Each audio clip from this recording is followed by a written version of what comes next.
চাঁদ রাতের সন্ধ্যায় মাকে নিয়ে বাড়ি থেকে বেরিয়ে পড়লাম হাওয়া এবং চা খাওয়ার উদ্দেশ্যে। মা ছেলেতে মিলে অনেকক্ষণ চা খেলাম, গল্প করলাম, নদীর পাড়ে হাঁটাহাঁটি করলাম। তা প্রায় 2 ঘন্টার মতো। সেখান থেকে বাড়িতে ফিরে আসলাম। বাড়িতে এসে মাকে রেখে রওনা হলাম আমাদের বাজারের উদ্দেশ্যে। দেশের বিভিন্ন জায়গা থেকে ছোটোবেলার অনেক বন্ধুরা ঈদের ছুটিতে বাড়িতে এসেছে।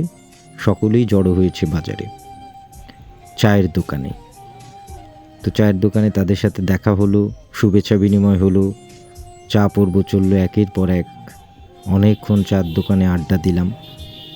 সেখান থেকে বাজারের ডিসি পার্কে গেলাম কিছু সময় নিরিবিলি হাঁটাহাঁটি করতে, গল্প করতে। সেখানে গিয়ে বেশ কিছু সময় কাটালাম।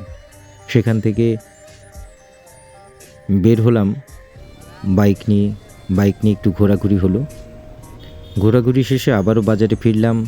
বাজারে ক্যারাম ঘরে গেলাম, কিছুক্ষণ ক্যারাম খেলা চলল।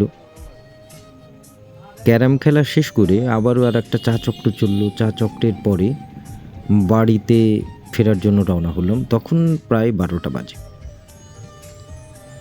তো বাড়িতে ঢোকার আগে দেখি আমাদের ঈদগাহের ময়দান পুরোপুরি রেডি, ত্রিপল লাগানো হয়েছে, ছোট ছোট রঙিন কাগজ কেটে সাজানো হয়েছে। চমৎকার একটা ব্যাপার। এভাবে শেষ হলো চাঁদ রাত।